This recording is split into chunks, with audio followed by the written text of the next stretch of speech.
A couple of weeks ago, I made a beginner's guide to the Hunter Classic in which we went over the game at a very base level to help you get started off on the right foot. In that video, I promised a part 2 where we'd go over some of the more advanced tactics, equipment items, and more. This is that part 2 video, and this guide will cover a range of topics, including camouflage, bows, collars, tents, tree stands and tripods, trophy lodges, and others. So let's dive right into this.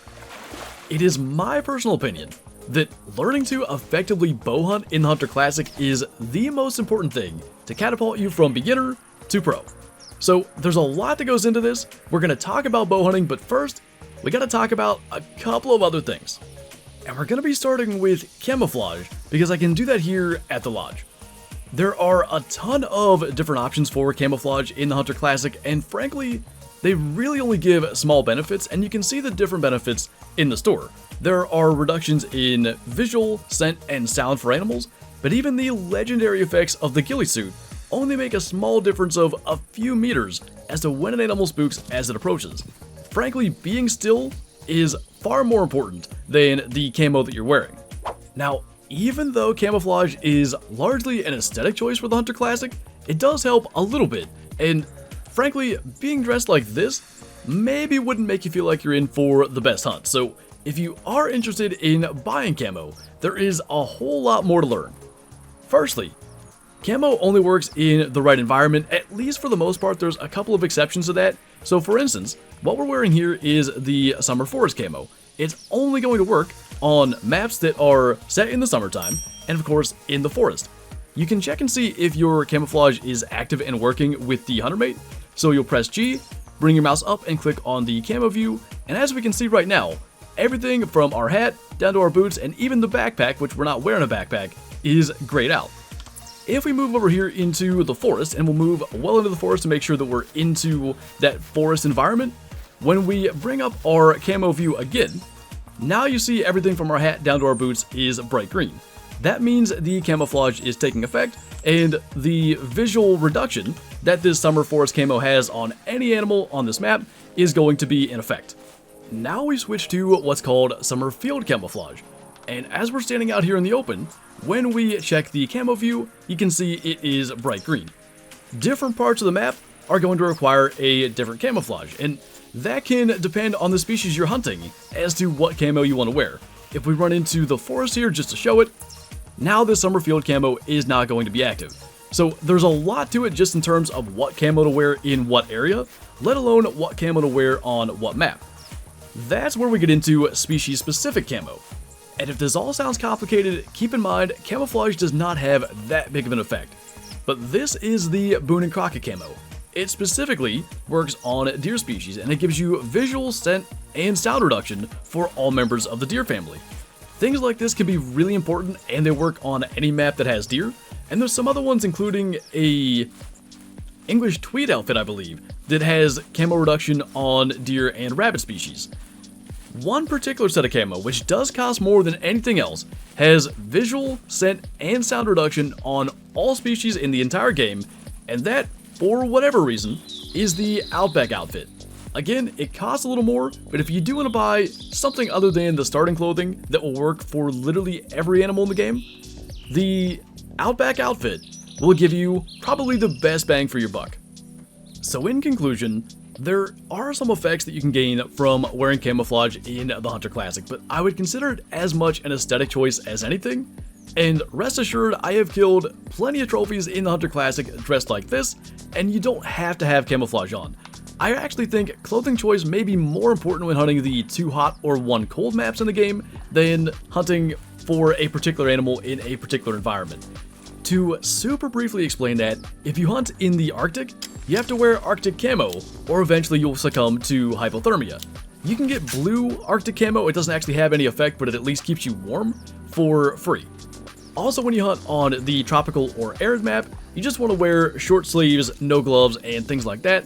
They'll keep you a little bit cooler and keep you from suffering some of the effects of heat exhaustion. So we've established that camouflage is not the most important thing when it comes to successfully bow hunting in the Hunter Classic, but who could blame you for wanting to look the part? The animals are not going to care if you look the part, but they will care if you sound the part, and that is where collars come into play. Now you start with the doe-bleed collar, and that'll call in 4 species in Hunter Classic, those being white-tailed deer, black-tailed deer, mule deer, and Sitka deer.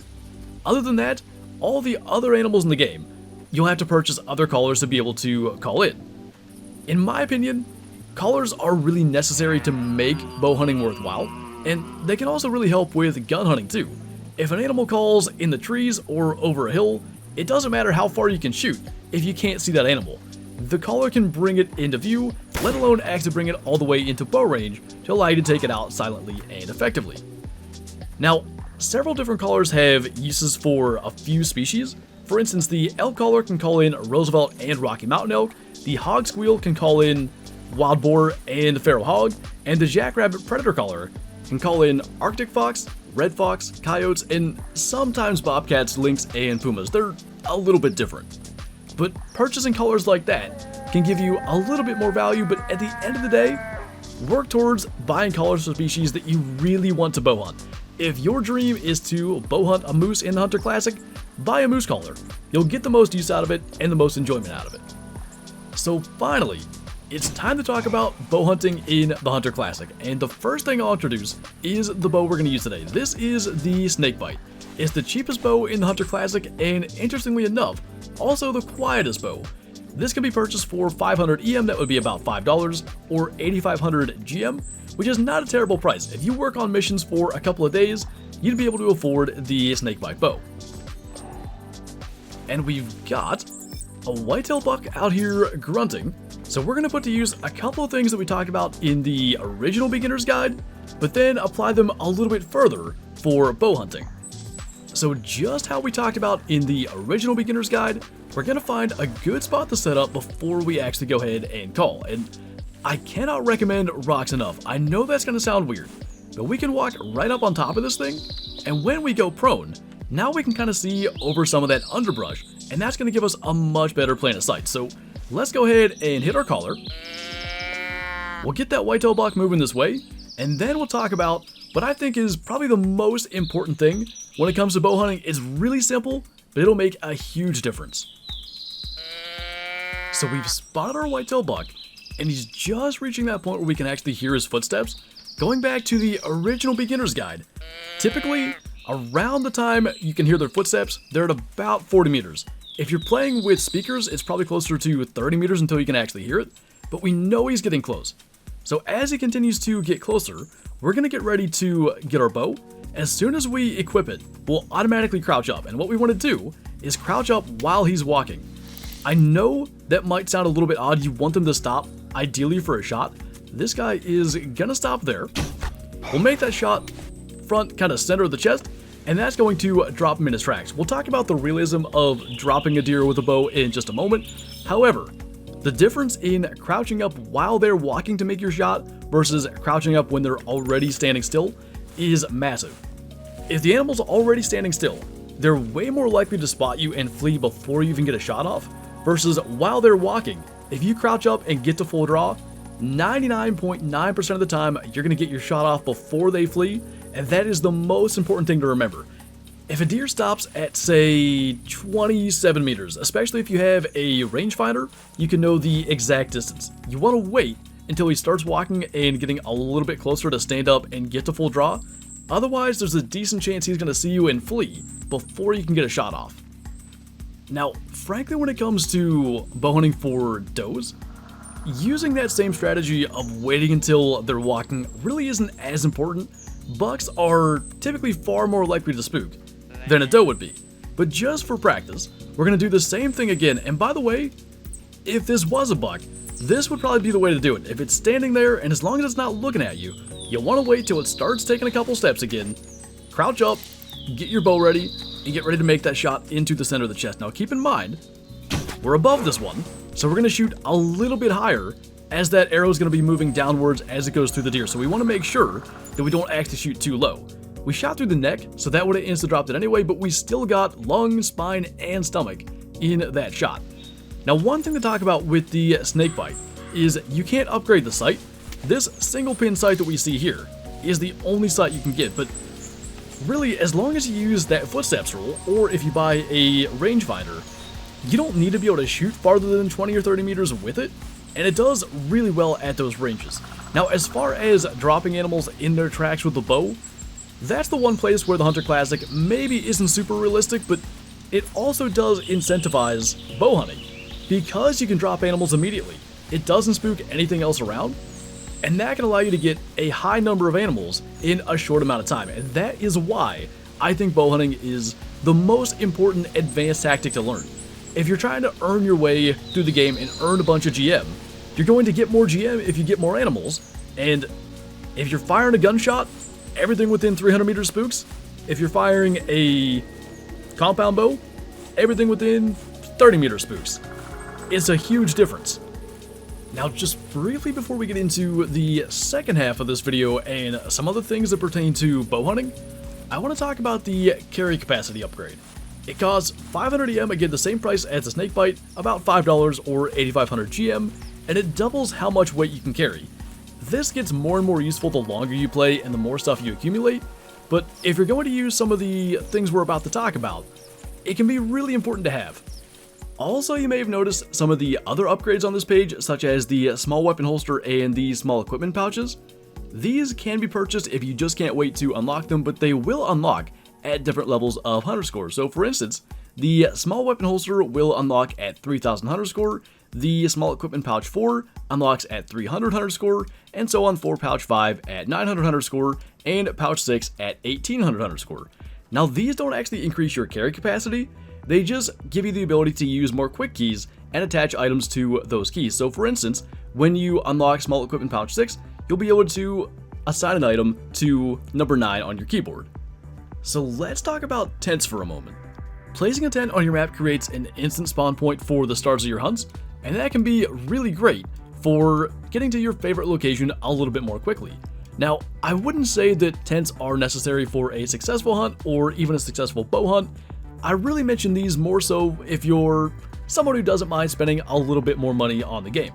If you're playing free to play and trying to earn your way through things, I wouldn't worry about tents just yet. Now they're actually more useful if you fast travel to them rather than spawn at them to start. So we're going to explain this as we head to one of the most well-known locations in the Hunter Classic. This tent right here is at a place known as the Golden Tree Stand. If we spawned there and started the hunt here, no animals will spawn within 150 meters of that tent. That's just the way the game works. If you spawn at any locations, nothing's going to spawn within 150 meters of you. So what we'll do instead is spawn at this tent and then fast travel to the Golden Tree Stand to increase the odds something's already at it. Now to be able to fast travel to a tent, we're going to need one more item, and that is called camping supplies. You can buy camping supplies at the store in the launcher, and what's important to know is for whatever reason, the 15 pack is the best value. You get more units of camping supplies per GM or EM spent if you buy them in that amount. Now that those are in our inventory, we can go ahead and fast travel to the Golden Tree Stand. When we click on this, we'll see that it's going to cost us one camping supply to fast travel. The reason is, the distance is less than 1 kilometer. If this distance were 1001 meter, suddenly it costs 2 camping supplies, and so on for 3000 meters, 4000 meters, all the way up to the maximum distance you could fast travel. So ideally, you want to be less than 1 kilometer from where you're going to fast travel to, so that you only spend 1 camping supply at a time. You'll also notice that black-tailed doe called less than 150 meters from us. That's why we fast travel to it rather than spawn here. We've got a lot of different equipment set up here, including a tree stand, a ground blind, and some turkey decoys down on this side. I mostly want to talk about tree stands for bow hunting. The great thing about tree stands is you can both actively bow hunt out of them and passively bow hunt, and we'll call on this black-tailed doe to demonstrate that. Now the main benefits of tree stands are probably quite obvious. We've got an elevated position here so we can see a little bit better and farther, and we're also going to be kept hidden from any animals that are coming in. What you maybe wouldn't expect is that we can call this black-tailed doe in to the base of our tree and leave her there as long as we want. She's not going to spook. She'll stay there until the attraction to the call runs out, which will take a couple of minutes, and then she'll just simply walk away. When I say it's great for passive hunting, that's what I mean. You can call animals in, you can be doing some other task, and you don't have to feel rushed to make the shot before the animal gets too close and spooks. So she's going to stop there, she'll actually get even closer, and we're going to let her do that. And as she walks in, now she's going to stop at the base of the tree.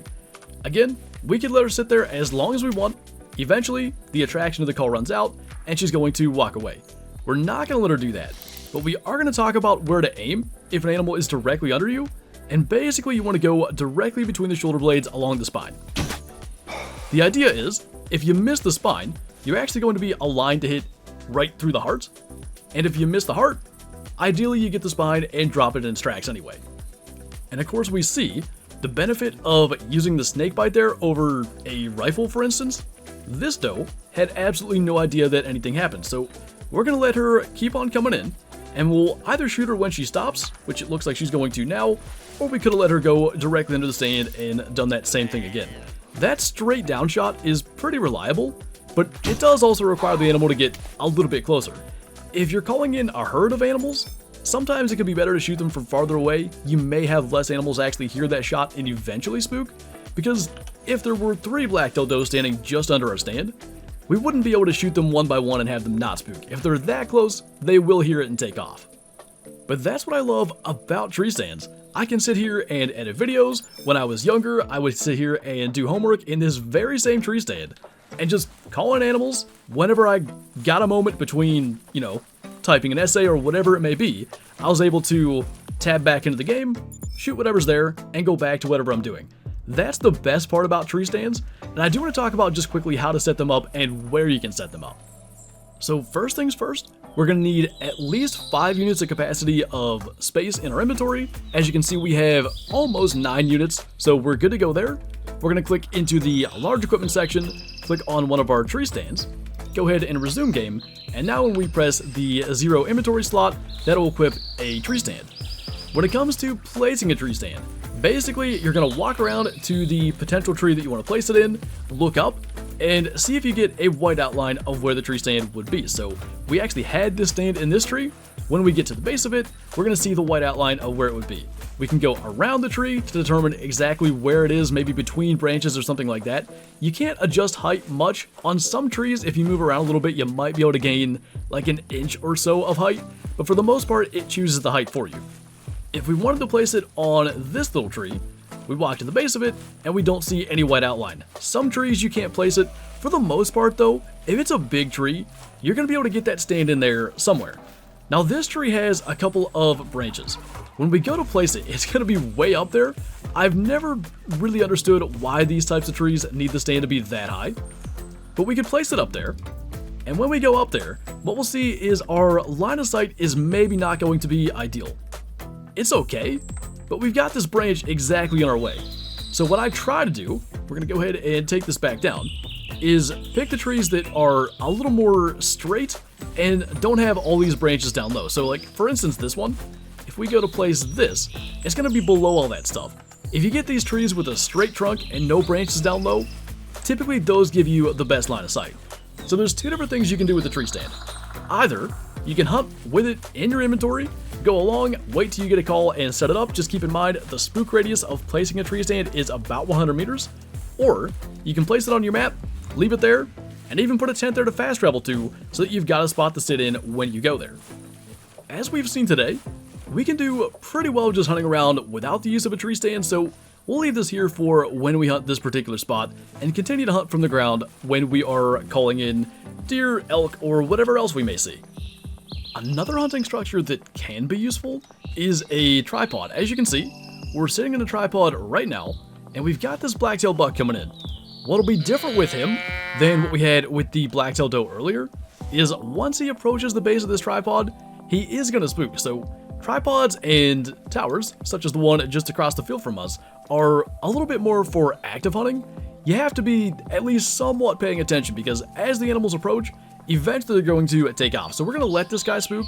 I'd like to go ahead and shoot him with a snake bite, but for the sake of demonstrating that tripods aren't quite as good, he's kind of testing the air, he knows something's up, and he's going to take off, and that's going to send all the black-tailed does running as well. So worth noting the difference there, tripods are actually more expensive because of the ability to place them anywhere, and that certainly can be a good thing. Also, while those couple of deer stayed there, when we take that tripod down, it spooks them. Both placing tripods and removing them. Same with tree stands, ground blinds, and things like that. there's a spook radius of 100 meters. Anything within that radius is going to take off. But the one advantage of tripods, if you wanted one out in the middle of this field, you can do that. You can rotate it whatever direction you want it to face. Obviously, you can't place a tree stand here. Now, I'd be remiss if I didn't talk about one of my favorite items in the game, and those are the range-finding binoculars. Now, these cost 700 EM, which is a little bit pricey, and I don't know exactly where they fall between a luxury item and a necessity. They definitely aren't a necessity, but they are really, really nice to have.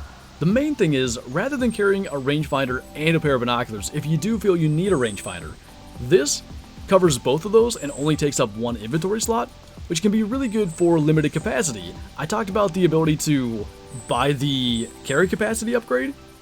If you're not sure you want to do that just yet, but you do want a rangefinder, and of course you're going to want binoculars, these are a good thing to kind of do both, and they give you better magnification than the rangefinder.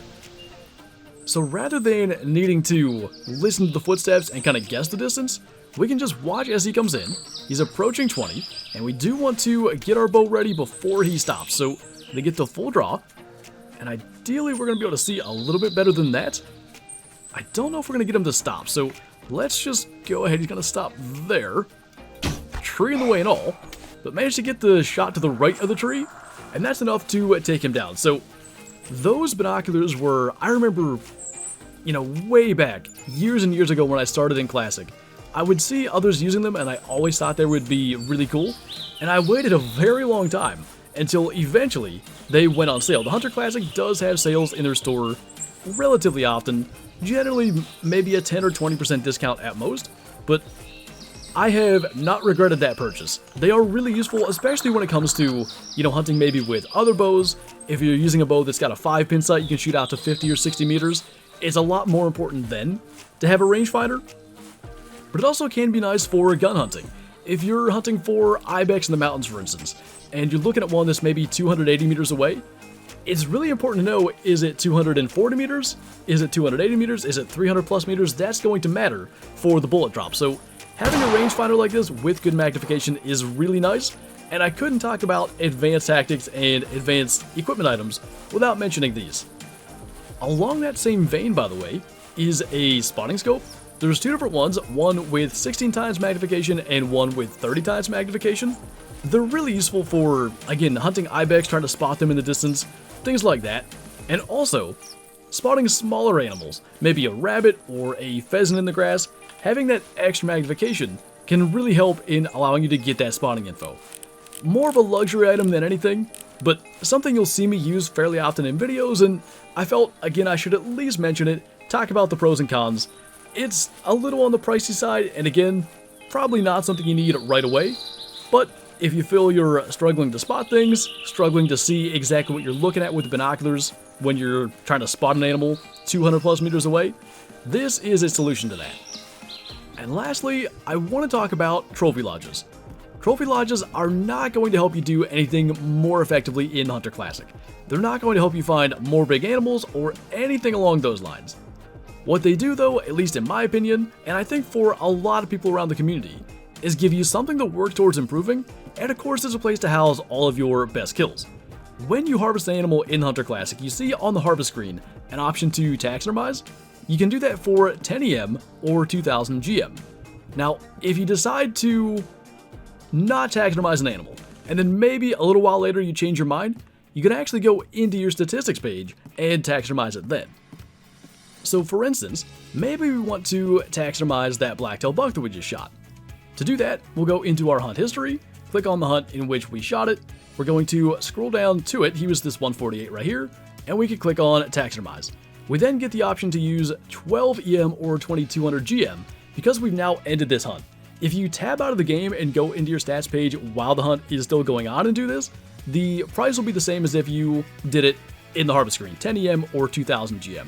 But I wanted to talk about that. If you do shoot something that you don't tax and then maybe you realize in the community, if you ask someone in the Discord that it's a really big animal, you can go back to your stats within 24 hours. You see this countdown here. You have 24 hours to go back and tax it before it's lost forever.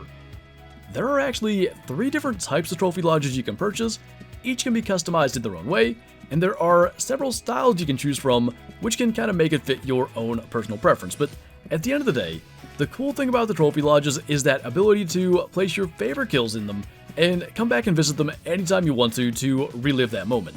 Now, I know when we talk about all this stuff, we mentioned the bows, we talked about the rangefinder binoculars, trophy lodges, it can sound like things are going to get really expensive really fast, and I really don't want it to sound that way. You can very effectively play the Hunter Classic for very little amount of money or for no money.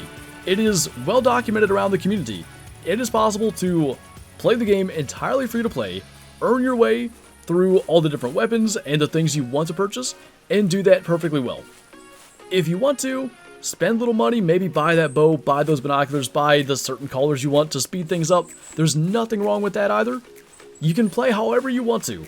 And I really hope these advanced tactics, advanced items and stuff that we talked about today are going to help you in your journey and also just help you know what's out there, what to strive for as you make your journey through the Hunter Classic. But as per usual with these guides, if you have any questions, feel free to leave them in the comments below. I'll do my best to go through those and answer them. As always, thank you guys for watching, and I'll see you next time.